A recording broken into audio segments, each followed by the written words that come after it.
I was devastated by the death of my mother-in-law, whom I had always despised. Throughout her funeral, I was tormented by regret over our unresolved conflicts. During this time, my daughter handed me a small box. It contained a letter from my late mother-in-law addressed to me. Expecting to be scolded for being an incompetent daughter-in-law, I hesitantly opened the letter. However, what I read inside shocked me beyond belief. My name is Sandra Hansen. Several years ago, I began dating my husband Howard, who was my boss at the time. Drawn by his gentle and approachable personality, I decided to marry him. I continued working after our marriage, but soon discovered I was pregnant. Howard then expressed his wish for me to focus solely on our family. Reluctant as I was, I told him, I want to keep working as long as possible during my pregnancy, and I intend to return to work after giving birth. My mother-in-law and Howard teamed up to talk me into quitting my job after I mentioned that. I felt like they were being too meddlesome. She was a woman of old-fashioned values, believing a woman's place was at home.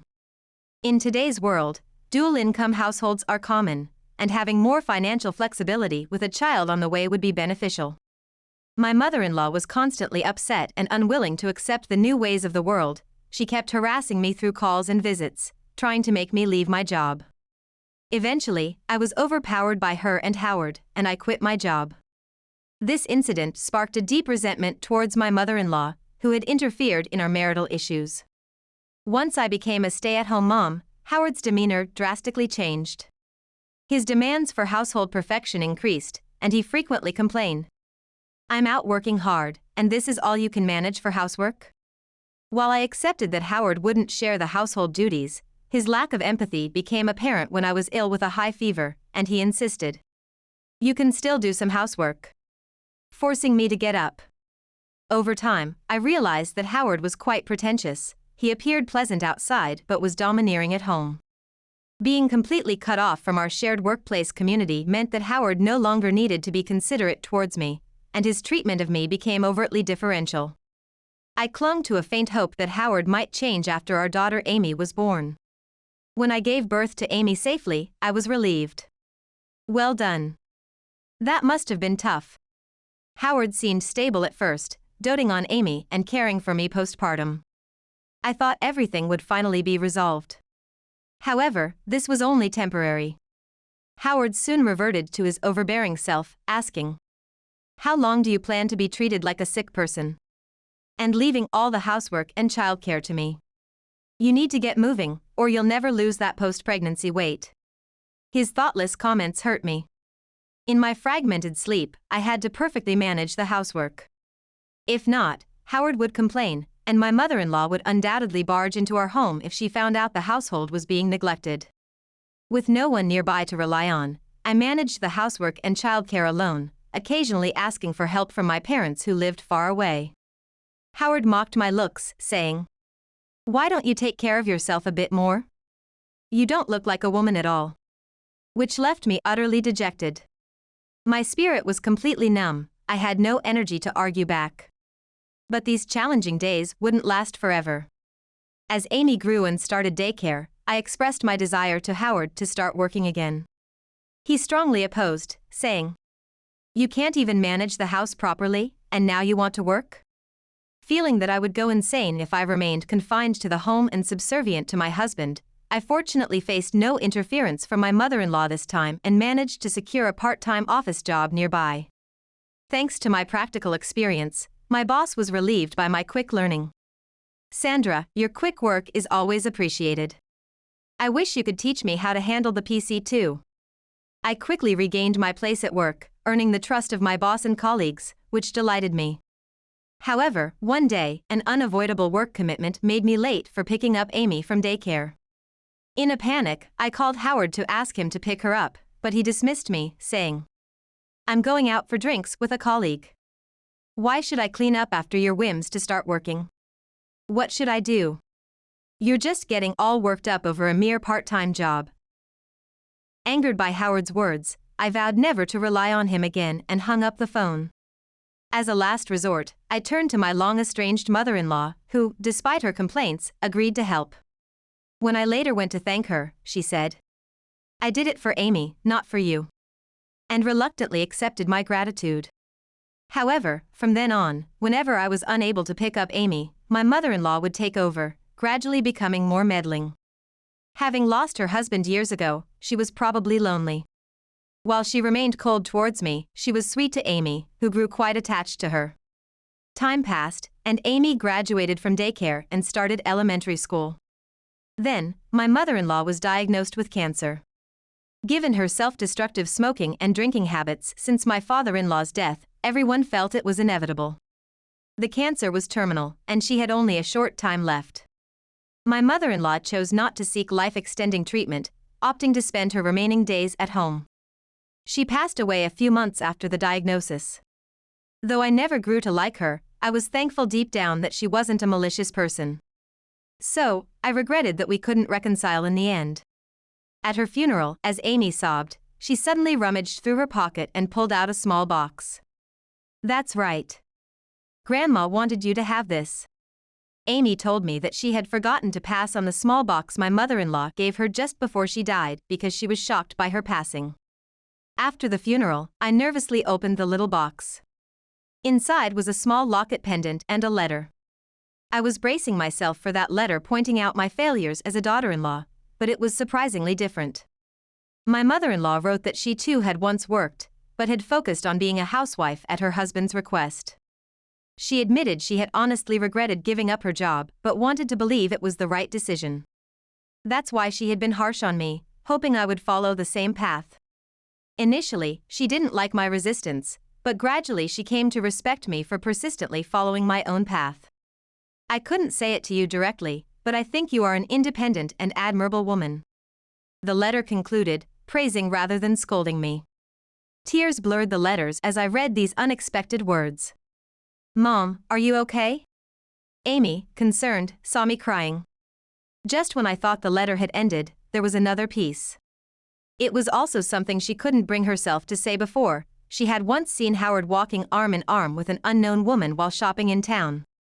When confronted later, it turned out to be a woman from his workplace. Howard hated the idea of being seen with a woman from work and had tried to distance me from the company to confine me at home, and I had foolishly complied. My mother-in-law had warned Howard, but he showed no sign of stopping. Thinking of my beloved Amy and the possibility of divorce, I couldn't bring myself to say anything. I had not been showing my face much after giving birth, out of shame. As a form of atonement, she had left a voice recorder where my son confessed his infidelity, leaving the future up to me. "I'm sorry I was such a failure as your mother-in-law." The second letter read. After reading the letter, I listened to the voice recorder, trembling. "It's not serious, but don't tell Sandra about her, okay? It's just for fun." The name Howard mentioned was that of a woman who was both my former coworker and his team member. I hired a detective and began gathering evidence of Howard's affair. The evidence was quickly found, and I presented Howard with the divorce papers along with the voice recorder and the gathered evidence. Howard was stunned as he accepted the divorce papers and looked back at me. I expected him to be angry, but instead, he quickly apologized, acknowledging his affair at the same time. Though I had secured undeniable evidence, part of me wanted to hear his excuses. I should have felt victorious, yet I was unbearably frustrated. Howard said, "It was just a whim. From now on, I'll actively participate in childcare and housework." However, I could no longer forgive Howard, who had deceitfully taken my job away, confined me at home, treated me as a convenient woman, and pursued an affair. "It's too late for that now." A flustered Howard then brought up Amy, saying, "It would be tough for Amy without her dad. Besides, you can't live on just your income from your part-time job." Howard had been complacent in his role as a father, but cruelly, Amy had said it wouldn't matter if he wasn't around. When I told him this, Howard continued, "But, the living expenses? I've been offered a full-time position by the company I've been working part-time for." When I told him this, Howard seemed to give up, his shoulders slumping. "What, so, you're really?" "That's right. I can't go on with you. I didn't just hand you those divorce papers without thinking." I glared at Howard again, reinforcing my intent to divorce. In the end, the divorce went through. Of course, I demanded compensation from both Howard and his mistress. His mistress, furious that the affair had been exposed, had a major argument with Howard at work. "I never thought you were such a careless man. This is truly the worst. You were the one who clung onto my arm in public. Who seduces a married man, really?" Howard and his mistress, despite the disapproval of those around them, continued their lovers' quarrel. The massive fight led many to learn of the affair, and the news reached the ears of the president, who summoned them and severely reprimanded them. This was probably why Howard was most reluctant to divorce. Howard, who cared most about keeping up with appearances, couldn't accept the situation of being divorced by his wife due to his infidelity. However, unable to stay, both the mistress and Howard ended up leaving their jobs. Struggling to find new employment, they are barely managing to pay the compensation and child support through part-time jobs. Of course, they had already broken up. Meanwhile, I rented a new apartment and am living happily with Amy. My parents also visit often from my hometown, helping with Amy, which is a great help. Now, Amy and I are visiting my mother-in-law's grave. Howard hasn't visited, and the grave is being ignored. Amy and I are cleaning it together. It's all clean now. I wonder if Grandma would be happy. Amy's innocent words make me tear up again. That's right, the locket pendant. I took out the pendant that was with the letter in the little box. I had completely forgotten to open it amidst the turmoil with Howard. As I gently opened the locket, Amy peered inside. Ah. There's Grandma, Mom, and me. Inside was a photo of my mother-in-law, Amy, and me, all smiling. I looked up at the sky to hold back my tears, then after calming my emotions, I faced my mother-in-law's grave again. I thanked her in the letter she wrote for me for paving the way for me to move on, even though we couldn't patch things up while she was alive. Let's have a drink together someday. Together, we clasped hands and prayed quietly at my mother-in-law's grave.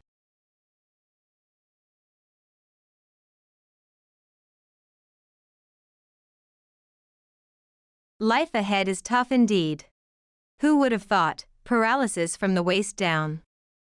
This is what happens when you don't listen to your in-laws. From the speaker of the landline phone, the energetic voice of the mother-in-law could be heard. It was one afternoon at my parents' home. Holding the receiver, my mother looked at me with a bewildered face, seemingly not understanding what was being said. Apparently, someone had an accident, and she seemed quite pleased about it. With a puzzled face, my mother asked the mother-in-law, "What do you mean by tough?" While we looked at each other, the mother-in-law on the phone laughed heartily. Having lost her husband early, the mother-in-law had proposed living with me and my husband because she had been living alone and felt lonely. Initially, she said she didn't need rent or help with housework, but within 2 months, she turned around and said, "It's just adult courtesy to pay some token of gratitude."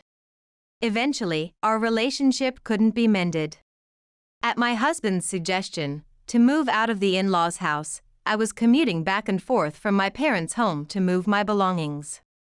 With a spiteful nature, the mother-in-law troubled me daily. Like when she showered me with sarcastic comments, she bluntly said to my mother, "Your foolish daughter caused a major accident because her brakes failed. It's just ridiculous." Shocked, I spontaneously spoke to the speaker. "You mean me, right? I'm fine, though." "What accident are you talking about?" "My name is Emma. I am 35 years old and currently work as a salesperson for high-end accessories at a department store. I've been working at an accessory shop since graduating from junior college, nearly 15 years. Although I am considered a veteran in the workforce, adapting to new trends and customer demands is both enjoyable and fulfilling, and I work energetically every day. The age range at work is broad, but as it's primarily women's accessory sales, the staff is predominantly female. Among them, I am one of the few single women. I had a desire to marry, and though I participated in matchmaking activities through friends, I hadn't found a good match by the age of 35. So, I decided to visit a marriage agency. I earnestly listened to the counselor, discussed my values and lifestyle in detail, and they considered whether they matched or not. As a result, I met Howard, an engineer. He was a year older than me, and I was very impressed by how well we communicated and his slightly shy but attentive demeanor. After hitting it off, we dated several times, gradually getting to know each other. I tended to slip into my salesperson talk, but as we continued talking, that stiffness would fade away. After several meetings, Howard shared more about his favorite novels, and I nodded along, the roles reversing from our first interactions. We both agreed that we wouldn't likely find such a good match again. Based on our deep trust for each other, we decided to marry. We were looking for a new home near my husband's family home. His father had passed away early but left a substantial inheritance, and Susan continued to live there alone. Howard had moved out after getting a job and rarely came home.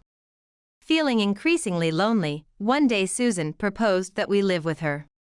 Being alone all the time builds up loneliness. I'm at an age where I have to worry about illness and injuries, right? Instead of finding a new home, I don't need rent, so if it's all right, why don't you live with me here? That way, we can spend more time together. Of course, I won't be in the way of a newlywed couple. Please think of it as easing my worries.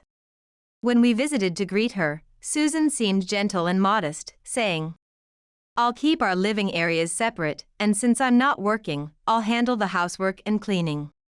Her loneliness was palpable, and my husband and I couldn't dismiss her outright. Moreover, we were planning for children and considering starting fertility treatments. Such treatments require a long time and significant expenses. To save for the costs, we planned to cut back on our living expenses, but living with the in-laws would allow us to save more. This made us quite positive about living together. Honestly, I think it's an offer we can't refuse. Rather than living just the two of us and then moving in, why not live together from now? It saves changing our lifestyle multiple times and wasting money on moving expenses. Right. I don't want to see Mother looking so lonely. Living with the in-laws was nerve-wracking because of the mother-daughter-in-law relationship. However, it seemed the best solution financially for us and mentally for Susan. After much discussion, we decided to move in with the in-laws. Susan, hearing our decision, said, "Thank you, really thank you.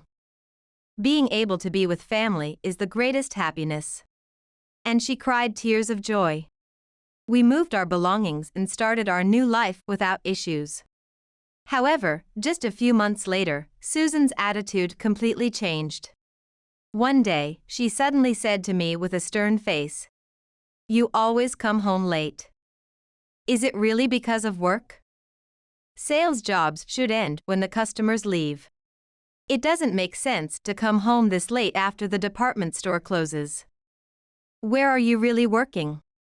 Taken aback by such comments, I was at a loss for words. Furthermore, Susan continued, "So, when are you quitting?" I was entrusted with a responsible position.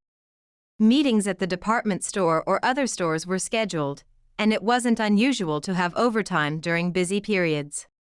Naturally, my husband knew this and supported me without complaint, even if I came home later than him. I was baffled by the suggestion to resign and stay at home. If you've married into the family, you should be dedicating yourself to the home.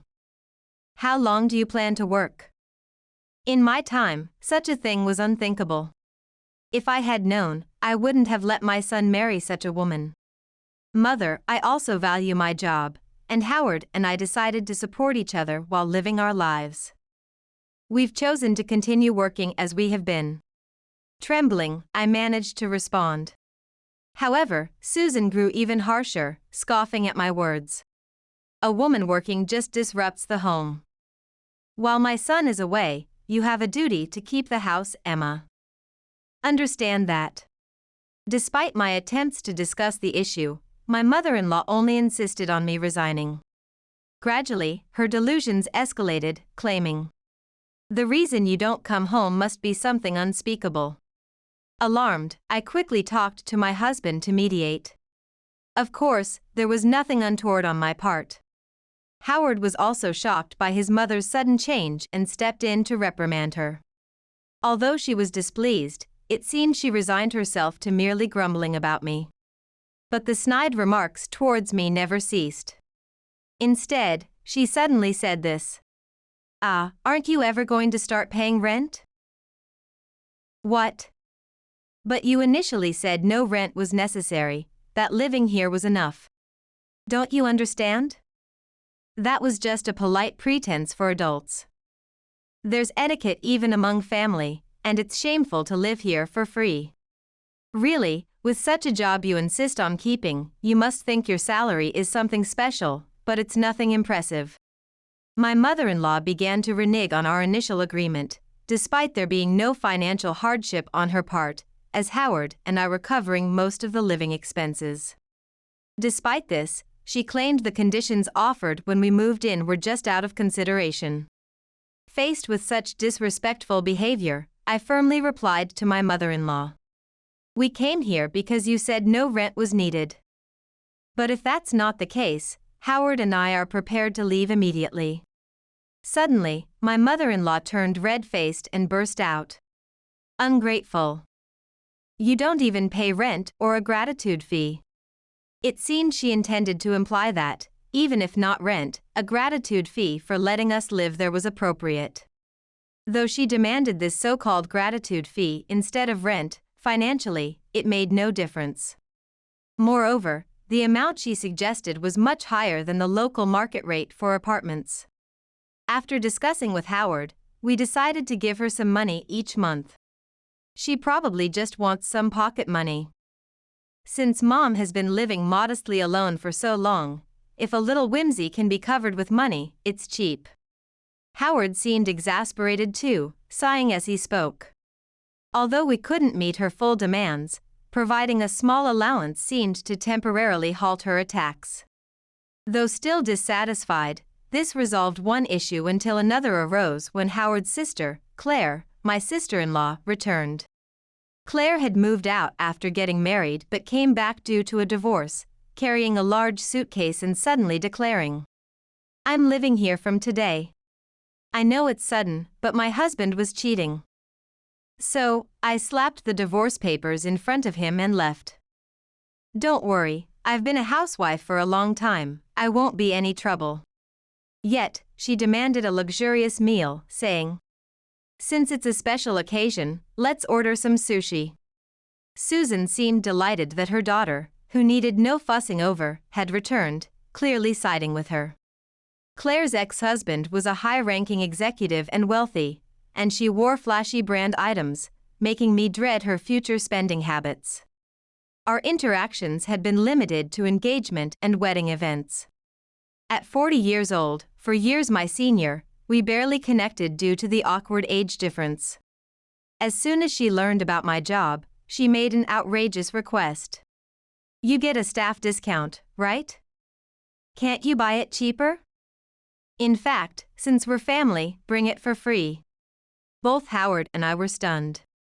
When we flatly refused, she glared at me irritably and lost interest, saying, "Oh, really? What an unthoughtful wife." Well, given your age, I guess Howard was desperate. With such remarks from my sister-in-law, I increasingly felt at my limit. Susan left household chores to me, complaining, "My back hurts. Don't overwork me." Although I worked and Claire was unemployed, she shunned sharing household duties, claiming, "I'm tired from the divorce drama." I didn't come back to be overworked. Howard helped when he could, but as an engineer, he often returned home exhausted from work. Eventually, my stress reached its breaking point. Tears came unexpectedly, sleepless nights persisted, and starting fertility treatments was out of the question. Unable to manage even daily life, I considered mild counseling. Seeing my miserable state, Howard suggested, "Let's move out as soon as possible. It's not right for you to endure this, and I shouldn't keep you involved with my mother and sister." Sorry, I should have prioritized you over them. But the money? Now's not the time to worry about costs. Your health is what's most important. Howard immediately started looking for a new place. However, it was the peak season for graduations and new jobs. Desirable properties were snapped up in moments, and it seemed it would take time before we could move out from his family home. Meanwhile, unable to bond, Claire's behavior only worsened. I used somewhat expensive cosmetics and accessories for my job as a salesperson. She, being unemployed and having little disposable income, seemed envious of my belongings. I noticed quantities dwindling and items moved suspiciously. When confronted, she nonchalantly confessed, "What's the big deal? I like this brand too. It's fine to borrow a bit, right? These are my personal items, please don't use them without asking. Don't make a fuss about using a lipstick or borrowing a necklace for a day. We're family, don't be so uptight. Mom, tell her she's acting like she owns the place." Despite my repeated warnings, they would gang up on me, calling in Susan to nag. Susan sighed wearily at me. "Be more forgiving, she's your sister-in-law, after all. Don't make such a fuss." With the situation unimproved, I secured my belongings in a locked box, but even that lock was eventually broken. Standing before the shattered tiny lock, my patience snapped. "I've warned you repeatedly, and now you've broken the lock. If you can't respect something as simple as not touching others' belongings, then we can't live together. I'm moving out." I declared this to them and started packing my belongings into a large bag haphazardly. Susan, furious, followed me around, continuing to shout, "Think it over. Can't you endure that much?" But realizing I wasn't listening, she began making a phone call somewhere. Shockingly, she called my parents' home. I couldn't tell if my mother answered the phone, but I could hear her complaining. "What kind of upbringing have you given your daughter?" Eventually, the phone was passed to me. "That call just now was from Howard's mother, right? She said some really strange things. Emma, are you okay? Are things not going well with your mother-in-law?" It seemed my mother became worried due to Susan's disrespectful remarks, and after I explained the situation, she became furious. "Come back home immediately," she told me. After hearing about it later, Howard also said, "I'll come to pick you up once I find a new house," encouraging me to leave, and I began to seriously prepare. The next day, I left the in-laws' house. Susan and the others neither saw me off nor tried to stop me. I planned to move back and forth between my parents' home, the in-laws' house, and my workplace to gather my belongings. A few weeks later, I was cleaning at my parents' home in the morning before my afternoon shift when the house phone rang. My mother answered and, with a puzzled look, took the receiver saying, "It's your mother-in-law." While on the phone, my mother's expression turned odd and she signaled to me. It seemed that Susan was saying bizarre things on the other end. When she put it on speaker, a familiar booming voice blared through. "Life ahead is tough, indeed. Who would have thought something like that could happen to her? Who exactly are you talking about being in trouble? What's going on? I mean, your foolish daughter, Emma. It's karma, I guess. She had a major accident because her brakes failed." We exchanged looks of disbelief. An accident? I hadn't left the house all morning. Susan became even more cheerful, babbling about something else. And to think she caused a major accident before even getting to work. It's because she wouldn't quit. It's absolutely ridiculous. The situation was too confusing with too many inconsistencies. To stop Susan's words, I spoke into the speaker. "Mother, you mean me, right? I'm perfectly fine, though. What accident are you talking about? What? Are you kidding? What's going on?" Susan was clearly flustered. It was strange for her to call with such a blatant lie. I pressed her for an explanation, but she continued to panic, saying, "Why are you okay? Whose accident was it, if not yours? The exchange became a heated argument until Howard appeared at my parents' house, looking alarmed. He grabbed my shoulders as if rushing in, and after seeing I was fine, he looked visibly relieved. "Emma, I'm so glad you're safe. What's going on? Between you and your mother, what happened?"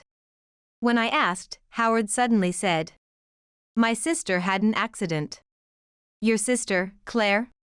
I'm just glad you weren't involved." "We're heading to the hospital now, will you come with me?" Without hesitation, I nodded.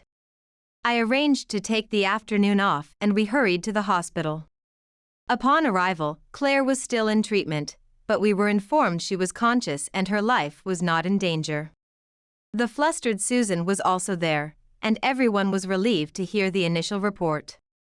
We then went back and forth between the hospital and the in-laws' house, preparing what Claire needed for her hospital stay.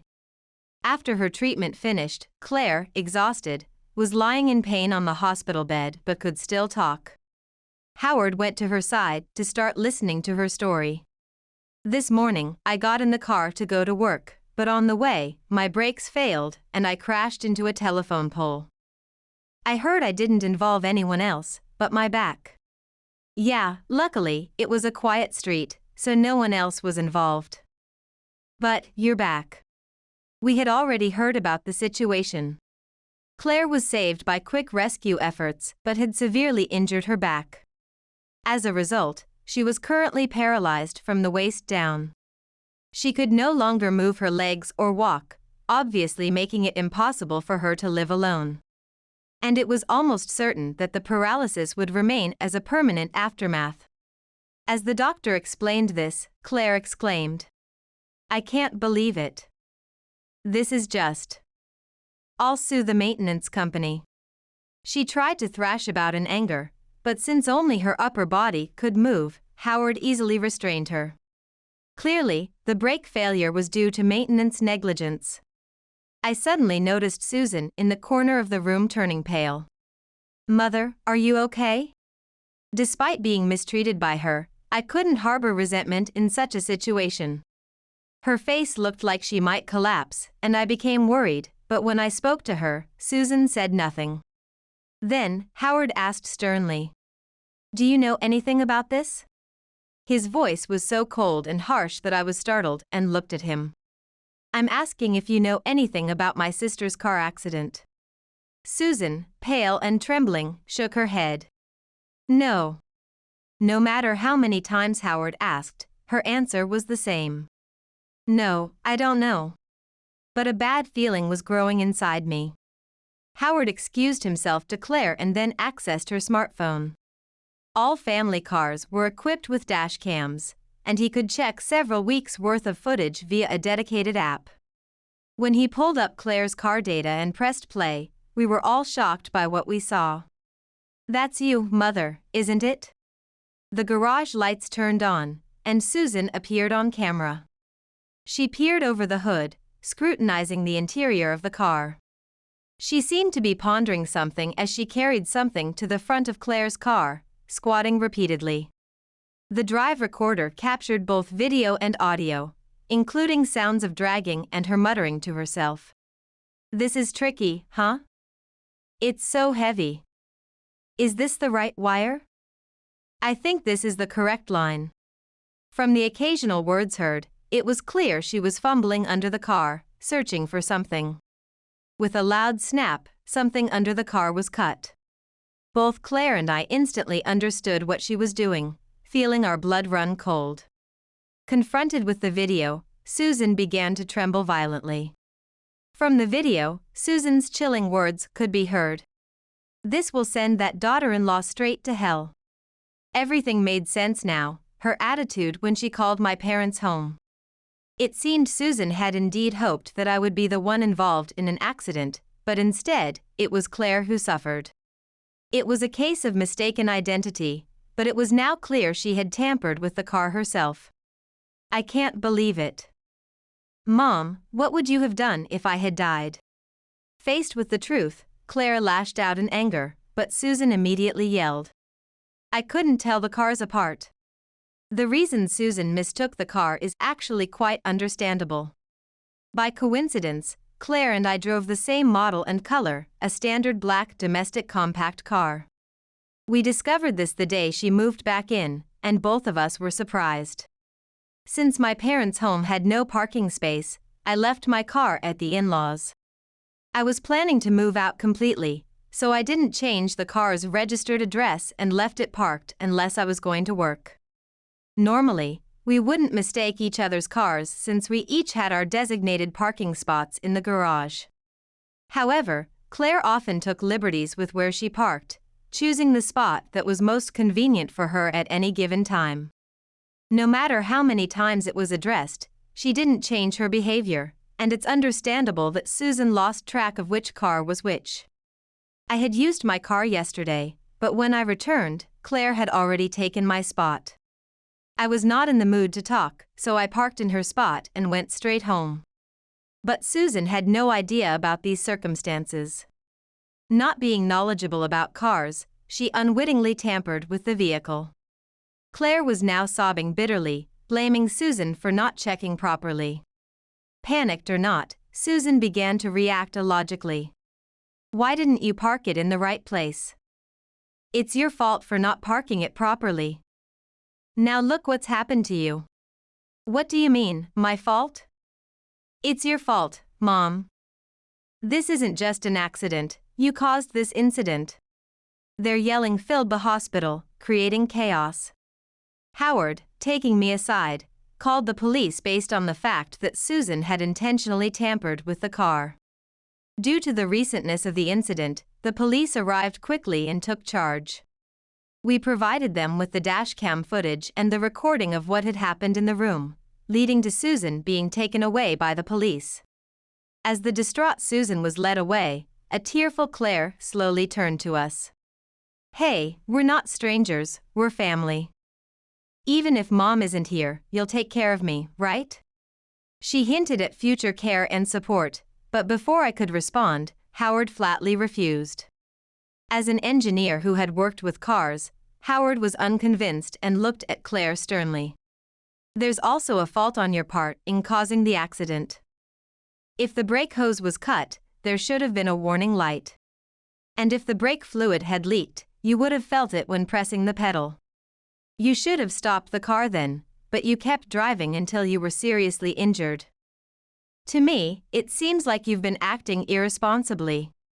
Howard decisively cut her off, then started manipulating his smartphone, saying, "Take a look at this." What appeared next was footage from Claire's dashcam, but it was from earlier that morning. The time was just before the accident, when she was about to leave for work. Naturally, Claire was in the frame. She was clearly struggling with a heavy load, attempting to load it into her car. The item appeared to be a small safe. I recognized it and spoke up. "Isn't that the safe for your watches?"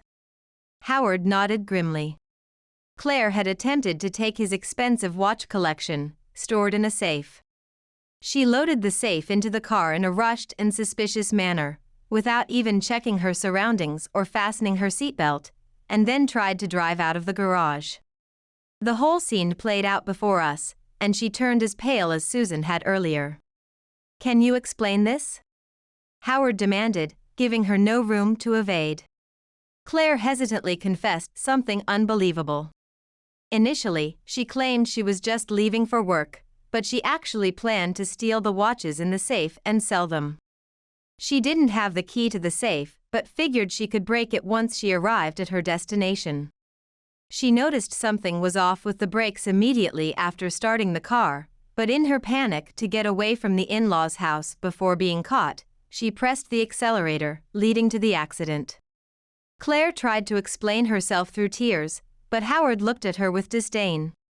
"I needed money right away to pay back my ex-husband. I just thought I'd borrow it for a bit." She had lied about returning home after her divorce, claiming her husband had cheated, but in reality, it was the opposite. Claire had cheated. She was out of savings due to being sued for compensation and couldn't afford to live alone, so she had reluctantly returned home. Ashamed to admit such a pitiful reason, she had made her ex-husband out to be the villain to save face. Since Claire had not been working since she moved back, she was unable to see a way to pay the outstanding compensation. In response, she had been secretly selling off expensive items from the house to make ends meet, but there are limits to how long she could continue doing that. Finally, she targeted Howard's luxury watches, leading to the current disaster. Thinking about the compensation was so stressful, but making Emma and Mom work made me feel better. That's why I treated you so horribly. I'll change, please don't abandon me. Realizing she was at a disadvantage from the cold looks from me and Howard, Claire's demeanor suddenly changed. Don't run away. Provide care. She started shouting. Given her behavior throughout our time together, such demands were out of the question. I still owe compensation. I took the accident in your place. You ungrateful people, ruining someone's life. You should pay the money instead. Howard and I silently listened as Claire, perhaps exhausted from the day, began to shout incoherently. The commotion was such that several nurses rushed in, prompting Howard and me to leave the room. We nodded to each other, agreeing. Let's never come back. Later, the police questioned us if we knew anyone other than Howard who was knowledgeable about cars, as Susan's actions were nothing short of criminal and she could not avoid arrest. However, it was unclear how Susan, who neither drove nor knew much about cars, came up with the idea to cut the brake hose, or how she managed to obtain the necessary tools. Despite this, Howard and I couldn't think of anyone who might be involved. A few days later, an unexpected truth emerged from the investigation. It was revealed that Susan had been infatuated with a young man she had met before our marriage and had been paying him a considerable amount of money. The man targeted elderly women, pretending to date them to scam money. Susan had been dipping into her inheritance and living expenses to fund dates with him. As her savings dwindled and life became financially difficult, she proposed living with us, hoping to be supported. Unsatisfied with just that, and repeatedly refused by us when she tried to collect money under the guise of rent and gratuities, Susan desperately consulted the man. He instigated a dreadful idea. If your daughter-in-law dies, her husband, your son, will receive life insurance money. You could use that to live luxuriously and have fun every day. Completely under the man's influence, Susan impulsively bought the tools he specified and carried out the plan. Unfortunately, she ended up tampering with Claire's car, leading to the tragic accident. The young man's identity was soon uncovered. He was interrogated but denied everything, claiming, "I was just joking. And I didn't tell her what to buy, I didn't say anything." Although he had repeatedly taken her on pseudo-dates, he maintained that their relationship was not romantic but merely exploited her for her money. He insisted, "I wasn't serious, so I wouldn't encourage criminal activity." However, police suspicion led to an investigation which eventually found evidence that he had indeed been planning to steal my insurance money from Howard. Additionally, multiple other crimes, including extortion from other women, were uncovered. Thus, both the man and Susan were arrested together. After the trial, Susan received a prison sentence. Claire tried to contact her ex-husband for care, hoping he had moved on from their previous life, but he despised her and bluntly told her, "Pay the compensation quickly." Ending the conversation. Claire started using a welfare service for a helper, but due to her rude and demanding nature, she quickly burned bridges with several private services, eventually losing the luxury of choice. Finally, a no-nonsense helper who wouldn't indulge her whims was assigned to her care. Claire often complained, "This person is too impersonal and cold, I want someone warm and kind." But no one willing to replace the efficient, albeit cold, helper emerged. It seemed that the helper's assignment became permanent. My circumstances also changed. This ordeal had greatly worried my parents, prompting me to request a transfer to another store closer to my parents' home, which was granted, and I joyfully began working nearby. Howard, feeling uncomfortable staying in the town near his parents' home, decided to switch jobs and move closer to my parents' place. It was a fresh start for us, and he always made an effort to care for me, saying, "I've put you through so much." The watches Howard's sister had tried to steal were returned by the police after the investigation, although the safe was damaged and some of the watches were broken. Howard said, "Let's make these a memento of the whole family." Deciding to sever ties with his parents' home, Howard and I are adapting to our new environment. We are now selecting a clinic to start the fertility treatments we had originally planned.